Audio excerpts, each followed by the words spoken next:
एक महाराज थे। उसकी एक बुरी आदत थी। वह बेटी से बहुत नफरत करता था। यह भगवान की ताकत है कि पहले उसके एक बेटा पैदा हुआ। वह अपने बेटे से बहुत प्यार करते थे। उनका पालन पोषण बड़े ही लाड़ प्यार से किया जा रहा था। कुछ क्षणों बाद रानी फिर अशांत हो उठी। जन्म के दिन निकट थे, लेकिन राजा को दूसरे राजा के बुलावे पर देश से बाहर जाना पड़ा। जाने से पहले राजा ने रानी को आदेश दिया कि मैं कहीं बाहर जा रहा हूँ। मेरे आने से पहले जन्म हो जाए तो लड़का हो तो ठीक, यदि लड़की हो तो उसे मार डालो। राजा चला गया।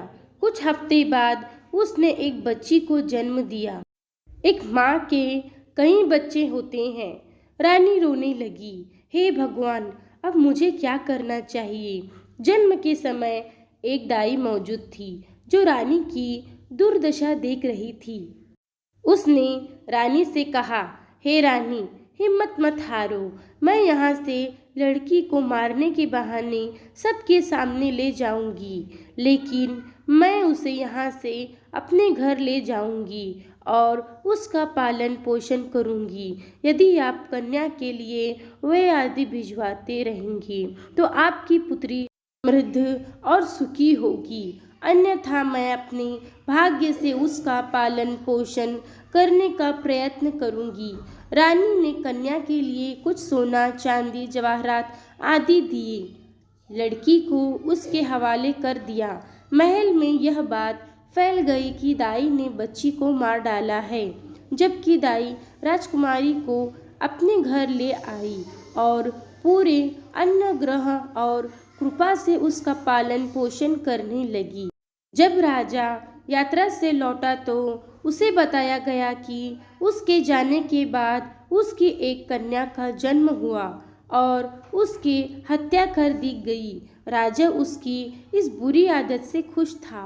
दाई ने लोगों के सामने राजकुमारी को अपनी पोती के रूप में प्रकट किया। रानी अपनी पुत्री की देखभाल के लिए दाई को सोना चांदी देती। चूंकि राजकुमारी का पालन पोषण अच्छी तरह हो रहा था, राजकुमारी सुंदर थी, इसीलिए जवान होते ही वह दुनिया के सामने राजकुमारी न होते हुए भी राजकुमारी की तरह दिखने लगी थी। एक दिन राजा का रथ नगर से गुजर रहा था। उस समय राजकुमारी और दाई भी उसी रास्ते से गुजर रहे थे। राजा की नज़र राजकुमारी पर पड़ी। पूछा, यह कौन है? मंत्री ने कहा, यह गरीब महिला की पोती है। राजा ने आदेश दिया, मुझे ये बहुत पसंद है। कल मेरे लिए इसके घर का रिश्ता ले जाना। सच्चाई कोई नहीं जानता था। मंत्री वकील आदि राजा के लिए उनकी पोती का हाथ मांगने के लिए दाई के घर गई। अब दाई का दिल पसीज गया और बोली, हे भगवान, अब मुझे क्या करना चाहिए? उन्होंने साफ इनकार कर दिया, मैं एक भिखारी हूँ। मेरी पोती राजा के योग्य नहीं है और राजा का किसी गरीब से संबंध रखना उचित नहीं है। चलिए, इस सिलसिले में मैं फिर से आपके पास आते हैं। उसने रिश्ते के लिए कई नौकर भेजे। दाई को सबने बहुत मिन्नतें की, फुसलाया, धमकाया, पर उसने एक न मानी। तब राजा ने आदेश दिया कि दाई को पकड़ा जाए और कड़ी से कड़ी सजा दी जाए ताकि वह रिश्ते के लिए राजी हो जाए। सिपाही ने दाई को पकड़ लिया और राजा के सामने ले आए और वे उसे बुरी तरह पीटने लगे। बेचारी पहले से ही 2 हड्डियों पर थी। इतनी मार सहन न कर सकी और राजा के सामने बोल पड़ी, राजा, यह कोई और नहीं बल्कि आपकी बेटी है। मैं उसे मारने के बजाय ले गई। उसका पालन पोषण घर में हुआ। अब राजा को एहसास हुआ कि वह क्या गलती करने जा रहा है। भगवान ने उसे महान पाप से बचाया। वह और अधिक क्रोधित हो गया।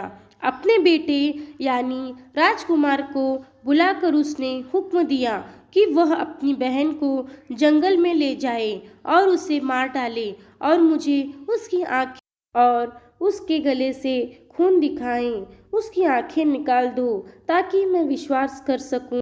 उसे इस बात का अंदाज़ा नहीं था कि भले ही अब उसे अपनी बहन के रिश्ते के बारे में पता चल गया हो, लेकिन वह जानता था कि राजा वैसे भी अपनी बेटी को मार डालना चाहता है। अगर उसने उसे नहीं मारा तो राजा उन दोनों को मार डालेगा। अपनी बहन को साथ ले जाने के लिए मजबूर होकर वह जंगल में चला गया। जब दोनों जंगल पहुंचे तो भाई का बहन के प्रति प्रेम बढ़ गया।